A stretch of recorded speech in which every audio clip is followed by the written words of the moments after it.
आसम मेरा बचपन का जिगरी दोस्त था। वो नहायत ज़हीन था। वो खूबसूरत और खुशकिस्मत था, मगर हद दर्जा मगरूर था। हमारे छोटे से गांव में इसके ख़ानदान की बहुत इज़्ज़त की जाती थी। इसके ख़ानदान का हर फर्द शरीफ और दूसरों की निगाहों में मोहतरम था। गांव का हर शख्स इन्हें जानता और रश्क की निगाह से देखता था। वो ज़रूरतमंदों का ख़ास ख्याल रखते थे। बेशुमार घरों का ख़र्चा इनके घर ने उठाया हुआ था। वो थे तो बहुत मालदार। हज़ारों एकड़ ज़मीन के तनहा मालिक, कई खेत और बागात इनकी मलकियत है। मैं और आसम दोनों गांव के वाहिद स्कूल में एक साथ तालीम हासिल कर रहे थे।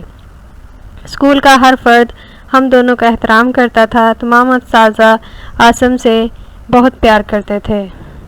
हमारे गांव का वो वाहिद घर था जो बस्ती के आखिर में घने बागात और सरसब्ज़ शादाब खेतों के दरमियान एक खूबसूरत महल की मांद मुस्कुराता हुआ नज़र आता था।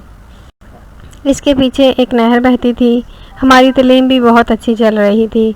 शुरू में आसम भी मेरी तरह क्लास की अगली सीट का मालिक था, मगर आहिस्ता आहिस्ता इसकी तवज्जो तालीम से हटती चली गई। वो मगरूर हो गया और अब हमारी दोस्ती भी पहले जैसी नहीं रही थी। बुरे दोस्तों के साथ मिलकर वो अपनी शराफत खो चुका था।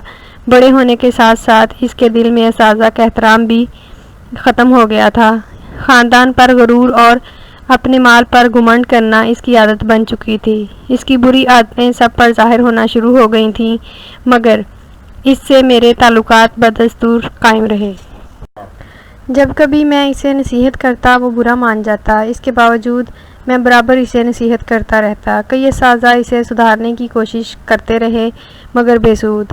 इसी तरह साल गुज़रते रहे। वो सिर्फ़ इस बिना पर कामयाब हो रहा था कि वो एक शरीफ ख़ानदान का चश्मो चराग था, वरना इसकी सलाहियतें निखर सकें और ना ही इसे किसी दूसरे फ़न से दिलचस्पी थी।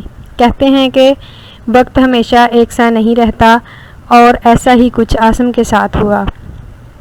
जब हमारा 10वीं का इम्तिहान करीब आया तो एक रात अचानक ज़ोरदार हवाएं चलने लगीं, जो कुछ ही देर में तेज़ व तंद आंधी की शक्ल इख्तियार कर गईं। तूफ़ान भी ज़ोरों पर था। सुबह इस हाल में हुई कि बड़े बड़े दरख्त अपनी जड़ों से उखड़ चुके थे। तूफ़ान के बाइस सारी फसलें तबाह हो चुकी थीं। कई इमारतें गिर चुकी थीं। आलीशान बंगलों को भी नुकसान पहुंचा था। हज़ारों इंसान मौत की घाट उतर चुके थे और आसम का सारा ख़ानदान इस मुसीबत में गिरफ़्तार हो चुका था। सिर्फ चंद अफराद बचे, जिनमें आसम भी था। इसके वालिदैन भी दुनिया से रुखसत हो चुके थे। इस वक्त आसम की उम्र 18 साल थी। इसकी सारी जायदाद भी तबाह हो चुकी थी और गांव के दूसरे अफराद का भी बहुत नुकसान हुआ था। हमारे गांव का वाहिद स्कूल भी तूफ़ान की नज़र होकर खंडर बन चुका था। इस वक्त मेरी और आसम की हालत नाकाबिले बयान थी। चंद दिनों बाद आसम ने अपनी तालीम तर्क कर दी, मगर मैंने बदस्तूर तालीम और आसम से अपनी दोस्ती जारी रखी। मैं आला तालीम के हसूल की खातिर लाहौर चला गया। इस दौरान मैंने आसम को भी साथ ले जाने की कोशिश की, लेकिन वो ना माना। कुछ अरसे बाद ख़त व किताबत भी ख़त्म हो गई। इसी तरह साल गुजरने लगे। तकरीबन 20 साल बाद मैं अपने शहर लौटा और शोबा तालीम के बड़े ओहदे पर फाइज कर दिया गया। आसम का ख्याल आते ही इसके पते पर जब इसको तलाश किया तो ये जानकर बहुत दुख हुआ। वो हमारे ही मोहल्ले में आइसक्रीम बेचता है। जब मैंने इससे मुलाकात की तो वो मायूसी के अंदाज में मुझे देखता रहा।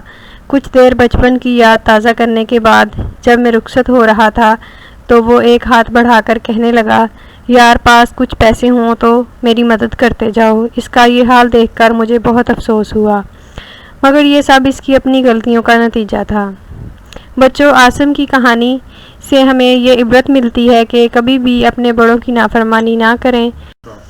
खुदा की अता करदा नेमतों पर गरूर की बजाय शुक्र अदा करें।